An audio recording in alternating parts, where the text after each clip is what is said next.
Salut les manchots, Ubuntu Portable Wiki. Vous voulez acheter un ordinateur compatible avec Linux, il peut être intéressant de consulter ce site internet. Tous les liens seront dans la description. Tapez tout simplement Ubuntu Portable dans votre moteur de recherche et vous tomberez sur le site Portable Wiki Ubuntu. Sur ce site, tous les utilisateurs qui ont testé Linux ont mis à jour des informations par constructeur. Si je prends l'exemple de l'ordinateur de type Acer, je vais avoir une information avec tous les ordinateurs qui ont été testés sous Linux, avec des informations assez précises. Là, je vais prendre l'exemple de mon Acer Swift. J'ai mis à jour les informations sur ce site internet, série Swift, qui est présente ici. Alors bien sûr, les ordinateurs sont classés dans l'ordre Swift 1, Swift 3 et le Swift 5 se trouve en fin de liste. Et le modèle que j'avais précédemment se trouve ici. J'ai mis à jour les informations sur ce site internet qui peut être intéressant pour les nouveaux utilisateurs. Alors bien sûr, il existe aussi une liste pour les portables LG, mais elle est assez famélique. Comme vous pouvez le constater, il n'y a qu'un seul utilisateur qui a mis à jour son ordinateur portable. Personnellement, je ne consulte pas ce site internet lors de l'achat d'un ordinateur. Comme vous le voyez, le LGgram n'a pas été testé, ce n'est pas pour ça que je n'ai pas acheté l'ordinateur. Je consulte plutôt le site NotebookCheck. C'est un site internet qui teste les performances des ordinateurs, mais qui sont testés bien sûr sous Windows. Moi, ce qui m'intéresse, c'est l'achat d'un ordinateur, ce n'est pas l'achat de Ubuntu. Donc je regarde les performances qui ont été testées sur ce site pour voir s'il va convenir à mes besoins. Il existe aussi une version anglaise du site, donc choisissez la version qui vous intéresse au niveau du site. Alors ce site fait le test de beaucoup de matériel. Vous avez les tablettes, les smartphones, les ordinateurs. Nous, ce qui nous intéresse, c'est les ordinateurs. Vous pouvez donc cocher l'option ordinateur et ce sont les critiques pour avoir les performances et le test qui a été réalisé sur les ordinateurs. Là, nous avons de la chance, le test du LGgram version 15 pouces a été réalisé et vous avez donc une note de pourcentage par rapport à ses performances. Vous pouvez donc consulter ce site et avoir des informations assez précieuses sur les performances de l'ordinateur. Alors bien sûr, il faudra les comparer avec le site du constructeur pour savoir si c'est la même référence. Sur la droite, vous avez les notes de performance du résultat et du test de l'ordinateur. Ici, vous avez même le poids de l'ordinateur, vous avez des informations assez précises sur le système. Vous avez même des comparatifs avec d'autres modèles d'ordinateurs, des puissances équivalentes. Alors, le modèle 15 pouces qui est présent ici n'est pas vendu en France, donc il faudra faire attention puisqu'il sera en QWERTY. Personnellement, ce qui m'intéressait sur ce type d'ordinateur, c'était un impératif, c'était d'avoir le pavé numérique. À partir de 15 pouces, vous pouvez avoir des pavés numériques, mais en dessous de 15 pouces, ça sera très difficile d'avoir un pavé numérique sur un ordinateur portable. Il y a donc plusieurs tests réalisés sur ce site. Vous avez la taille, le poids des ordinateurs avec des comparatifs. Vous avez aussi les connectiques qui sont représentés, ce qui peut être très très intéressant. Il faudra bien sûr comparer avec le site du constructeur pour savoir si c'est le même modèle que vous allez acheter. Ensuite, vous avez des tests de performance sur différentes options que vous avez sur votre ordinateur, la webcam. Vous avez aussi des informations sur les périphériques d'entrée pour le clavier, etc. Donc vous avez le modèle de clavier qui vous sera représenté. Ensuite, vous avez aussi l'affichage. Alors, l'affichage sur mon nouvel ordinateur, c'est de l'affichage mat, ce qui est très intéressant au niveau de l'affichage. Mais bon, le problème, c'est que quand ils sont vendus, c'est soit du mat ou soit du brillant, vous n'aurez pas trop le choix. Ici, j'ai de la chance, c'est un ordinateur avec un affichage mat. Ensuite, ce qui m'intéresse sur cet ordinateur, c'est d'avoir un petit peu les performances. Là, vous avez les performances du processeur, la performance du CPU et les performances aussi du GPU, sachant que personnellement, je n'utilise pas l'ordinateur pour les jeux, donc le GPU ne m'intéresse pas spécialement. Je préfère avoir un processeur qui intègre le GPU, comme ça l'ordinateur est beaucoup plus silencieux généralement.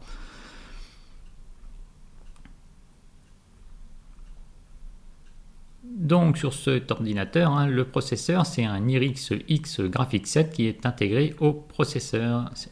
Sur le mien c'est un Core i7, mais ici c'est un test avec un Core i5.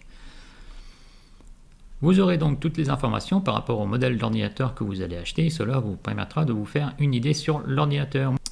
Ce qui m'intéresse aussi sur les ordinateurs portables, c'est l'émission sonore, sachant qu'un ordinateur portable peut être assez bruyant. Il vaut mieux éviter de dépasser les 40 décibels. Généralement, il faut taper dans les 30 décibels pour que l'ordinateur soit à peu près silencieux. Personnellement, je suis assez satisfait du modèle. Ici, je me mets en mode équilibré pour avoir quelque chose de très silencieux. Silencieux pour une utilisation au quotidien. Lorsque je fais des montages vidéo et que j'ai besoin d'un peu plus de puissance, à ce moment-là, je vais passer en mode de performance. Mais pour une utilisation au quotidien, je l'utilise en mode équilibré. Et là, je suis avec un bruit très très silencieux au niveau de l'ordinateur. Je ne l'entends pas, il est très silencieux. Même quand il est dans le mode performant, il va être un petit peu plus bruyant, mais cela n'est pas très très gênant pour ce modèle. Donc ici, vous avez vraiment les tests de performance au niveau de l'émission sonore. Cela vous donne une idée un peu des performances de l'ordinateur. Ensuite, il y a aussi des tests sur l'énergie pour savoir s'il y a une bonne autonomie au niveau de la batterie. Bref, que de très bonnes informations sur ce site Notebookcheck. Alors, il y a eu le test qui a été réalisé, c'est la version 17 pouces. La version 17 pouces est un peu plus grande. On voit aussi qu'elle a un bon résultat au niveau des performances.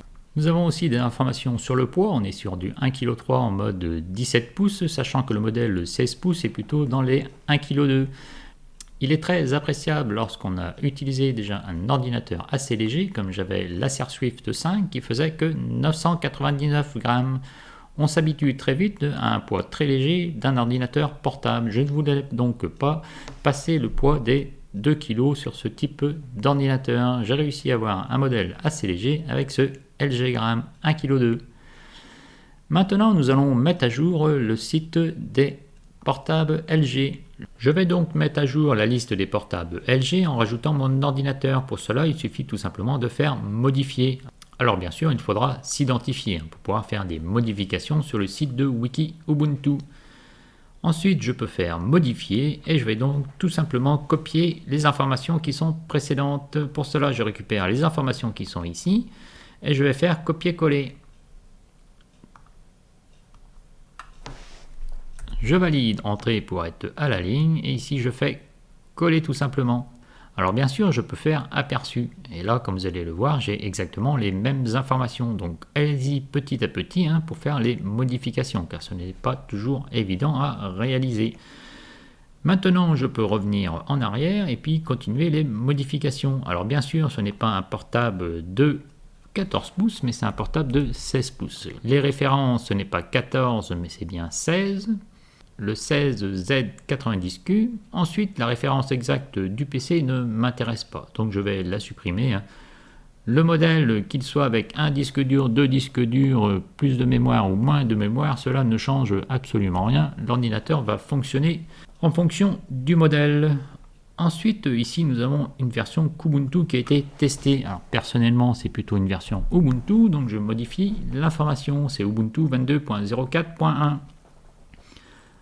Ensuite, donc au départ, vous avez le modèle, ensuite vous avez la version et ensuite vous avez le niveau de support. Alors, à chaque petit slash qui est présent ici, on va changer de catégorie. Donc ici, nous avons la version, ici on a encore un petit slash et donc là, nous avons le niveau de support. Donc le niveau de support, je ne change pas puisqu'il fonctionne immédiatement. Et ensuite, nous avons encore un petit slash qui est présent ici et ça correspond aux commentaires. Donc les commentaires, je vais les supprimer et les modifier.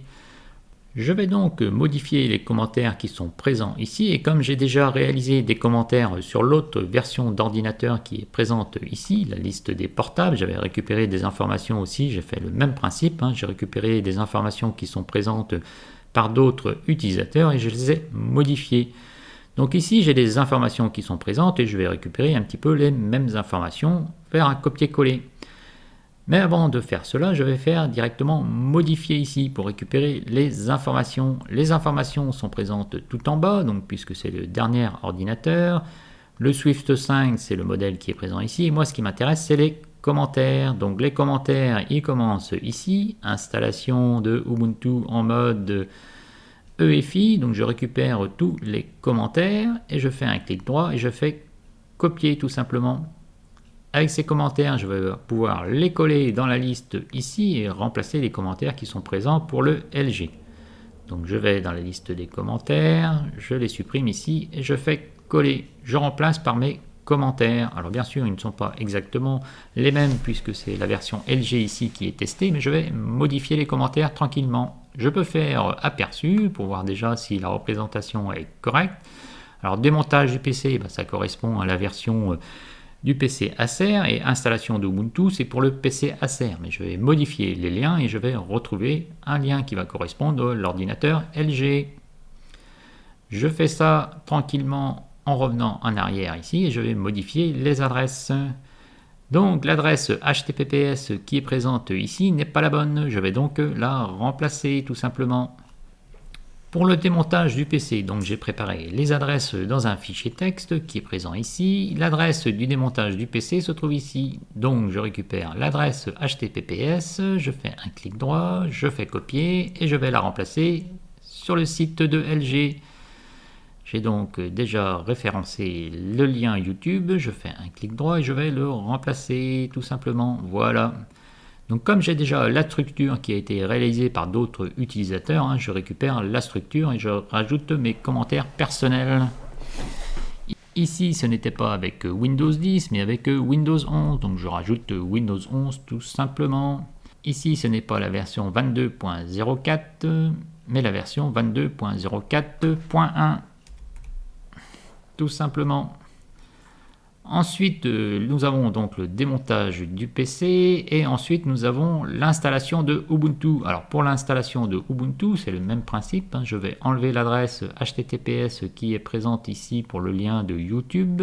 Hop, et je vais le remplacer par l'adresse qui correspond. L'adresse pour l'installation de Ubuntu pour le modèle LG est présente ici, je l'avais préparée. Je fais tout simplement un clic droit et je fais copier. Ensuite, je modifie le lien, un clic droit et je fais coller. Je fais un petit aperçu du texte que j'ai modifié. Alors, installation en mode EFI, 22.4.1, 64 bits avec Windows, Secure Boot désactivé, écran tactile. Ici, je n'ai pas d'écran tactile, donc je vais modifier l'information. Ce n'est pas exactement le même modèle. Moi, je suis sur un écran mat ici. Sur le Acer, c'était un écran brillant, mais qui était tactile. Wi-Fi, son, etc. Tout est OK, tout fonctionne. Je vais rajouter pavé tactile, tout est OK. Je fais aperçu et je regarde si ça correspond à la définition de mon nouvel ordinateur. LG Gram, j'ai le modèle, j'ai la référence de la version, le niveau du support est correct, donc je vais pouvoir faire enregistrer tout simplement. Je valide donc les informations et j'ai donc apporté une petite pierre à l'édifice.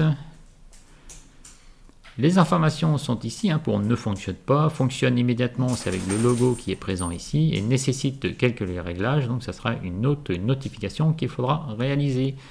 De toute façon, avec d'autres modèles de configuration qui sont présentes ici, lorsque j'ai fait aperçu, je vais avoir des références d'autres ordinateurs. Si la référence Swift 1 ici m'intéresse, je peux récupérer les informations qui sont ici.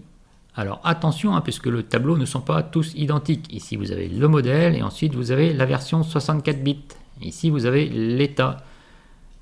Si je fais annuler, comme vous allez le voir ici, vous avez le modèle, 64 bits et état. Donc vous n'avez pas le même tableau qui est présent ici. Ici c'est modèle, version, niveau de support et commentaire. Donc ce n'est pas le même tableau. Donc ne récupérez pas des informations d'un tableau qui est présent ici pour copier entièrement ce tableau sur l'autre version. Ça ne va pas correspondre.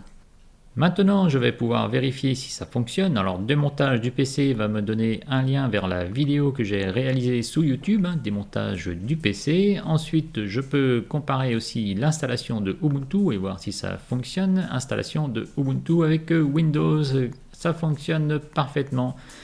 Comme vous pouvez le constater, vous pouvez vous aussi participer et amener votre pierre à l'édifice. Je vous dis kenavo et à bientôt pour une prochaine vidéo.